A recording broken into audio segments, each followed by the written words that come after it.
The Battle of Northallerton, more famously known as the Battle of the Standard, took place on August 22, 1138, near the town of Northallerton in Yorkshire, during one of the most turbulent periods of English history, the Civil War, known as the Anarchy.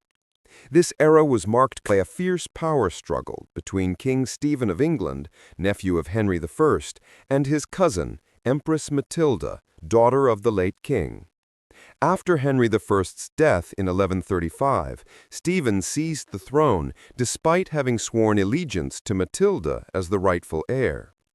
His coronation triggered years of instability and rebellion across England, with barons and nobles divided in their loyalties. Among Matilda's most powerful allies was King David I of Scotland, her maternal uncle, who sought both to support her claim and to expand his own dominion into northern England. By 1138, David had already made several incursions south of the border, exploiting England's internal chaos. His campaigns combined political ambition and personal loyalty to Matilda. In the early stages of the invasion, his forces advanced through Northumberland and into Yorkshire, capturing several castles and towns. His army, however, was far from homogeneous. It consisted of a mixture of Norman knights, professional soldiers, and large numbers of undisciplined warriors from the Scottish Highlands and Galloway. The Galwegians, fierce and impulsive fighters, fought with short spears and little armor, relying on their courage and ferocity in close combat. In contrast, the Norman contingent under Prince Henry, David's son, favored a more organized, chivalric mode of warfare, with cavalry charges and disciplined formations. This diversity would prove both a strength and a weakness on the battlefield. The English response came swiftly. King Stephen, preoccupied with rebellions in the south, could not personally lead the defense of Yorkshire. The task instead fell to the northern barons, coordinated by Archbishop Thurston of York, who, despite his illness and advanced age, played a strategic role in organizing the regional resistance. He inspired the local lords and clergy to unite in defense of their land, framing the conflict as a holy cause. Under his guidance, a combined force of knights, feudal levies, and militias from Yorkshire, Durham, and Northumberland gathered near Northallerton. Their army numbered around 10,000 men, smaller than the Scottish host, but better organized and disciplined. A remarkable feature of the English position was their symbolic and tactical centerpiece, a large mast mounted on a wagon bearing the banners of three northern saints, St. Peter of York, St. John of Beverley, and St. Wilfrid of Ripon, alongside a silver crucifix. This standard served both as a rallying point for the troops and as a religious emblem meant to inspire divine favor. The English army formed a tight defensive square around the standard, with spearmen and infantry in front and archers placed in strong positions to unleash devastating volleys.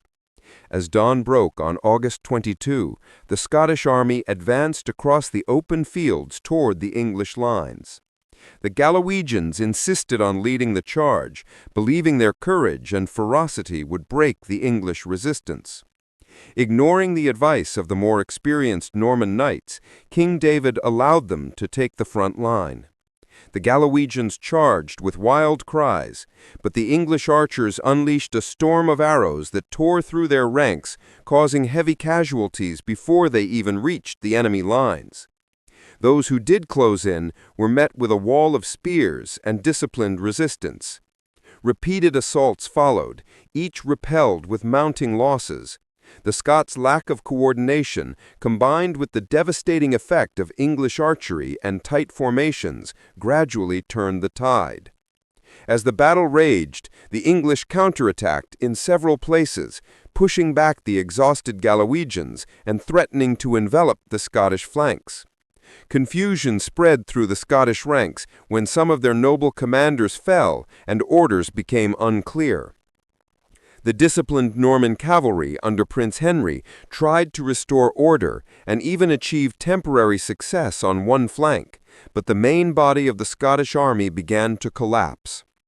The retreat soon turned into a rout as morale disintegrated. King David was forced to withdraw, rallying the remnants of his army toward Carlisle, his main stronghold in northern England. The aftermath of the battle was decisive in the short term. The Scots suffered thousands of casualties, particularly among the Galwegians, whose losses were catastrophic. The English victory not only halted the northern invasion, but also restored confidence among the local barons and clergy. It became a powerful symbol of unity among the northern counties, who had defended their homeland with limited royal assistance. The victory also reinforced the growing reputation of English archery, which would later become one of the kingdom's most feared military strengths. Although King David managed to retain control over parts of northern England, including Carlisle and Cumberland, the battle significantly curtailed his ambitions of extending Scottish authority deep into Yorkshire. A peace agreement reached the following year recognized his son Henry's right to the earldom of Northumberland, but under English sovereignty. Thus, while not an absolute end to the Scottish influence in the region, the Battle of Northallerton ensured that the borderlands remained under firm English dominance. In the broader context of the Anarchy, the battle demonstrated how local leadership, religious symbolism, and tactical discipline could triumph over numerical superiority and disorganized zeal. For centuries afterward, chroniclers celebrated the victory as an example of divine intervention and northern resilience.